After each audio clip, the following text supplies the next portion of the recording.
Hello guys, welcome to my channel dream of Piya. आज का जो प्रैक्टिकल है वो है डायनेमिक्स, लिमिटिंग फ्रिक्शन की फोर्स। डायनेमिक्स में आपने चीज़ों की मूवमेंट देखनी है, फोर्स और नॉर्मल रिएक्शन के दरमियान ताल्लुक मालूम करना है और लकड़ी के एक ब्लॉक और उसकी सतह के दरमियान कोएफिशिएंट ऑफ स्लाइडिंग फ्रिक्शन की कीमत निकालनी है। आपने फ्रिक्शन के कोएफिशिएंट्स पढ़े होंगे, स्लाइडिंग फ्रिक्शन की आपने जो है कीमत, कोएफिशिएंट ऑफ स्लाइडिंग फ्रिक्शन की। फ्रिक्शन क्या है? वो कुव्वत जो एक किस्म के जिस्म की दूसरी जिस्म पर हरकत के खिलाफ मज़ामत करती है, फोर्स ऑफ फ्रिक्शन या फ्रिक्शन कहलाती है।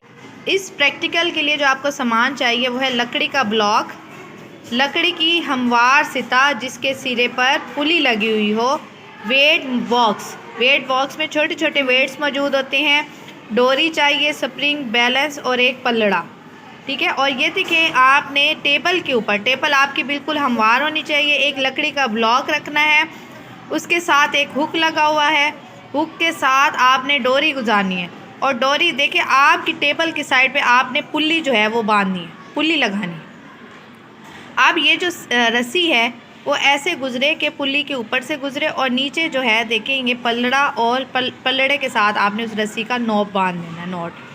ठीक है। और फिर उस पल्लड़े के अंदर आपने क्या रखना है? वेट रखना है। क्या रखना है? वेट रखना है। ये आपका जो है, जैसे वेट रखेंगे ज़्यादा तो क्या होगा, ये ऐसे आगे की तरफ मूव करेगा। ठीक है ना, तो वही आपने सारा नोट करना है।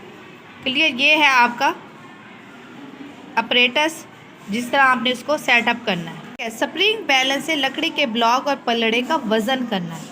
ये जो आपके पास एक बैलेंस होगा, स्प्रिंग बैलेंस, उससे पहले आप वज़न कर लें कि आपका जो लकड़ी का ब्लॉक है उसका वज़न कितना है और क्या है, पल्लड़े का वज़न कितना है।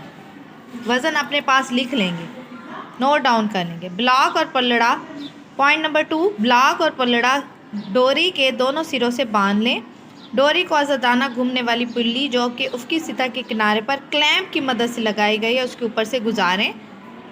ख्याल है कि पुल्ली और ब्लॉक के दरमियान डोरी उफ़की हालत में ही होनी चाहिए, ये मेज़ से टच ना करें।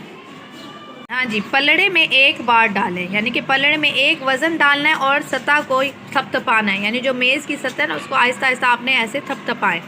फिर उसके बाद पल्लड़े में एक एक करके मज़ीद बार डालते जाएं, वज़न डालते जाएं और हर दफ़ा सतह को भी थपथपाते रहें।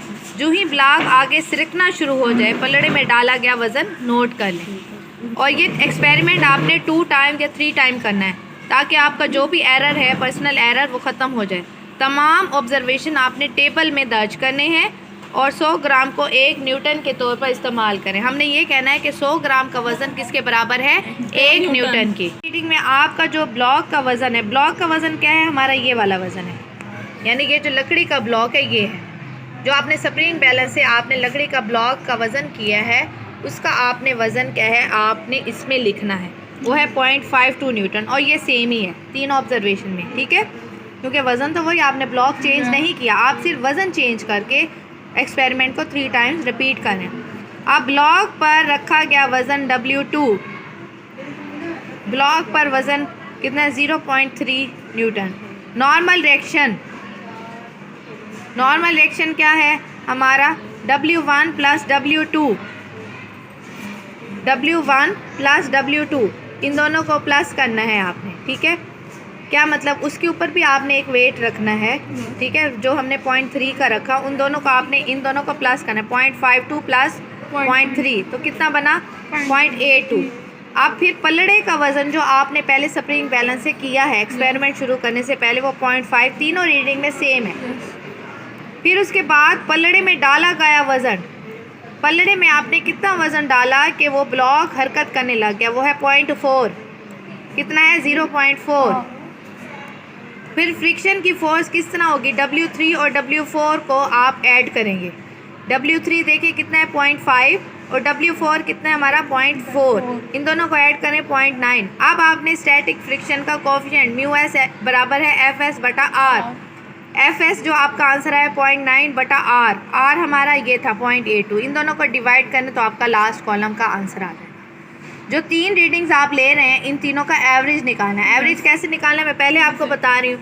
पहले भी बता चुकी हूँ लास्ट एक्सपेरिमेंट में, जितनी भी नंबर ऑफ ऑब्जर्वेशन है डिवाइडेड बाय उतने उससे डिवाइड कर देना है। 1.10 जमा 1.18 जमा 1.13, ठीक है, डिवाइडेड बाय 3 दफ़ा काम किया ना तो 3, तो रिज़ल्ट आपका आया औसत, उसको हम बोलते हैं 1.14। ये लिखा हुआ है 1.14। नतीजा आपने लाजमी लिखना है कि कोफिशिएंट है स्टैटिक फ्रिक्शन का कितना है, उसकी औसत कीमत है 1.14। क्लियर? ये तो सबका अलग अलग भी आ सकता है। हाँ जी, डिफरेंट भी आ सकता है, यानी कि 1 तो लाजमी है, उसके बाद इशारिया कुछ भी आ सकता है। ठीक है, समझ आ रही? ब्लॉक पे डिपेंड करता है। एक रोलर को उसकी सतह पर लड़का कर लिमिटिंग फ्रिक्शन की फोर्स मालूम करनी है। लिमिटिंग फ्रिक्शन पहले आपने किया स्टैटिक फ्रिक्शन, अब है लिमिटिंग फ्रिक्शन। ठीक है, इसके लिए आपने देखें ये ऑपरेटस है आपका, इसमें आपने रोलर लगाना है और देखें ये इंक्लाइन प्लेन बनाना है, इंक्लाइन प्लेन, ठीक है, सतह माइल, और इसके अंदर ब्लॉक रखना है, उसकी ऊंचाई नोट करनी है कि कितना ऊंचाई है, और फिर देखें पुल्ली लगी हुई है, ये यहाँ पे भी एक पुल्ली लगी हुई है। ठीक है, इधर से क्या है, रोलर के साथ धागा बांधना है और धागा जो है वो पुल्ली के ऊपर से गुजरेगा और फिर ये नीचे आएगा और साथ ये पल्लड़ा लगा देना है। ठीक है, और पल्लड़ा इसमें आपने क्या है वज़न रखना है, बाट। ठीक है, सामान आपको क्या क्या चाहिए, उफ़क़ी सतह चाहिए, प्लास्टिक या कागज़ का पल्लड़ा, प्लास्टिक का पल्लड़ा सही है, वेट बॉक्स, पुल्ली, डोरी और सेपरेट लेवल। कौन सा लेवल? Separate level. अब देखते हैं क्या क्या यूज़ करना है। अब नेक्स्ट है तरीका, फिज़िकल बैलेंस या इलेक्ट्रिक बैलेंस से पल्लड़े का वज़न करें। बैलेंसेस आपने देखे होंगे बेकरी में भी मौजूद होते हैं, उसके ऊपर वो वज़न करके देते हैं कि आपने कितना, वो नंबर डिजिटल बैलेंस होते हैं। ठीक है, उससे आपने पल्लड़े का वज़न करना है। सेपरेट लेवल की मदद से लकड़ी या शीशे की उफ़क़ी सतह को लेवल करें, यानी कि इसको आपने ऐसे लेवल बनाना है बिल्कुल सीधा कि प्लेन हो, खुदरी ना हो, वो पहले से बनी बनाई अक्सर आपको दे देते हैं। ठीक है, आगे उफ़क़ी सतह के साथ लगाई हुई पुल्ली की फ्रिक्शन कम करने के लिए उसे तेल लगाएं। डोरी का एक सिरा रोलर के हुक के साथ बांधें और दूसरा सिरा डोरी की पुल्ली से गुजार कर पल्लड़े के साथ बांध दें। हुक और पुल्ली के दरमियान डोरी उफ़क़ी होनी चाहिए। ये देखें बिल्कुल ऐसे कि एक सिरा रोलर के साथ बांधना है डोरी का और एक सीधा पुल्ली से गुजरे और नीचे जो है देखिए उसको पल्लड़े के साथ बांधना है। ऐसे समझ आ रही है बात की? ऐसे ही आपने उसको अरेंज कर देना, तरतीब ऑपरेटर सेट करके दिखाना। नेक्स्ट, पल्लड़े में एक छोटा बार डालें और रोलर का मुशाहिदा करें। आप पल्लड़े में बतदरीज छोटे छोटे बार डालते जाएं यहाँ तक कि रोलर आहिस्ता आहिस्ता हरकत करना शुरू कर दें। यानी कि पहले पल्लड़े में एक बार डालें कि एक से ना रोलर हिले तो आप दूसरा डाल लें। बार क्या होता है? वज़न, वेट। ठीक है, तब तक डालें जब तक कि रोलर हिलता नहीं है। फिर उसके बाद बार निकाल कर उनका वेट आपने ऐड करना है कि कितना वज़न आपने यूज़ किया है जिससे ये रोलर घूमा है, हिला है।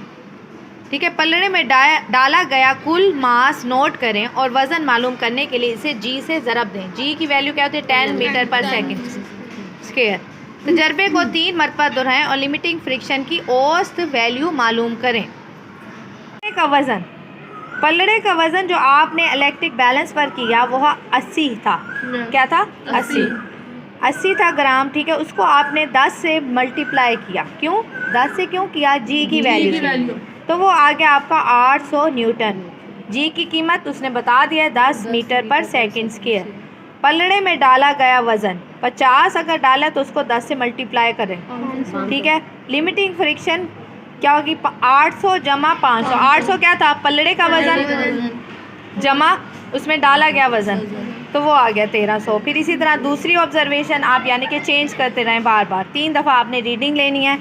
फिर उसके बाद आप क्या करेंगे जी, उफ़क़ी सतह पर रोलर की लिमिटिंग फ्रिक्शन की कीमत है 1800 न्यूटन। जब आप उसे 3 से डिवाइड करेंगे, एवरेज निकाल लेंगे, तो आपकी जो वैल्यू आएगी वो कितनी आएगी? 1800 न्यूटन। तो ये आपका रिजल्ट। मशीन से जी की कीमत मालूम करें। किसकी कीमत? जी की कीमत। जी क्या है? एक्सेलेरेशन ड्यू टू ग्रेविटी, जो कि कितनी है? 10 मीटर पर second square on the earth, surface of earth. ऐसे ही है ना?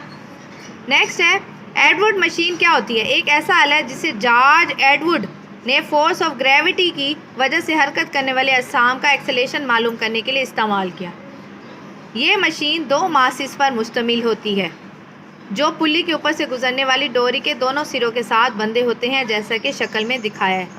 हरकत का दूसरा कानून इस्तेमाल करके हम मासिस m1 m2 का एक्सेलेरेशन a मालूम कर सकते हैं। ये फार्मूला दिखाया गया, g बराबर है m1 प्लस m2 बटा m1 minus m2 ज़रब a acceleration.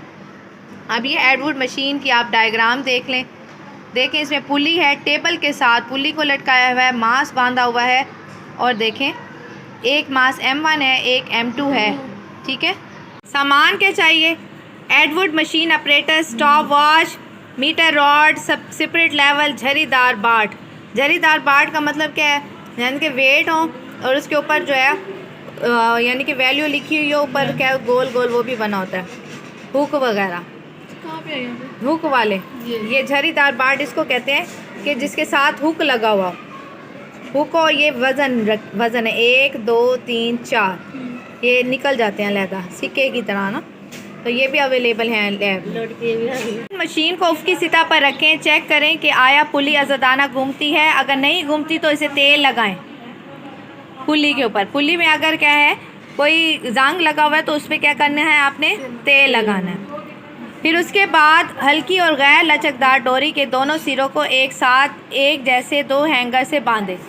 यानी कि ये हैंगर लगे हुए हैं ना, हैंगर, इसके साथ आपने डोरी को एक सिरे को बांधना है और फिर दूसरी सिरे को बांधना है। ठीक है, नेक्स्ट क्या है, हैंगर्स में झरीदार बाट डालें। बाट डालते हुए ख्याल रखें कि m1 m2 से ज़रा ही बड़ा हो। मास m1 को किसी ख़ास बुलंदी तक ऊपर उठाएं, पुल्ली को लॉक कर दें या मास को इस पोजीशन पर पकड़े रखें, या तो उसको पकड़ के रखें ऐसे। ठीक है, आगे ज़मीन से मास m1 की बुलंदी h1 नोट करें कि ज़मीन से ये कितना ऊंचा है, h1 बुलंदी नोट करें। मास m1 को छोड़ दें और उसके साथ ही स्टॉप वॉच चला दें। दोनों मासेस की हरकत का मुशाहिदा करें। पहले पकड़ के रखा था, फिर आप जैसे ही छोड़ेंगे तो ये मास भी नीचे मूव करेगा और ये ऊपर उठेगा। ठीक है ना, पुल्ली है ना, यानी एक नीचे जाएगी तो वो दूसरे सिरे को भी खींचते हुए आ जाएगी। ठीक है, तो आपने स्टॉप वॉच चलानी है कि कहाँ जाके ये रुकते हैं। जो ही m1 ज़मीन से टकराए स्टॉप वॉच बंद कर दें, वक्त नोट करें t। मासेस m1 m2 और बुलंदी h को तब्दील के बगैर ऊपर वाला अमल दोहराएं। मासेस को मुख्तलिफ सेटों के साथ। जो मेन काम है वो है ऑब्जर्वेशन और कैलकुलेशंस।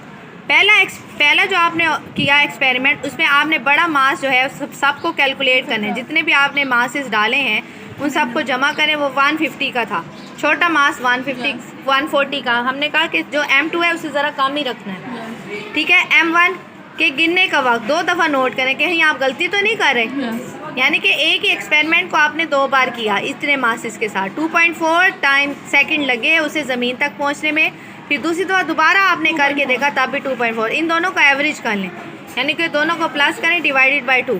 फिर एक्सेलेरेशन मालूम करने के लिए 2 ज़रब h बटा t स्क्वायर, हाइट जो आपने निकाली थी उसको आपने मल्टीप्लाई करना।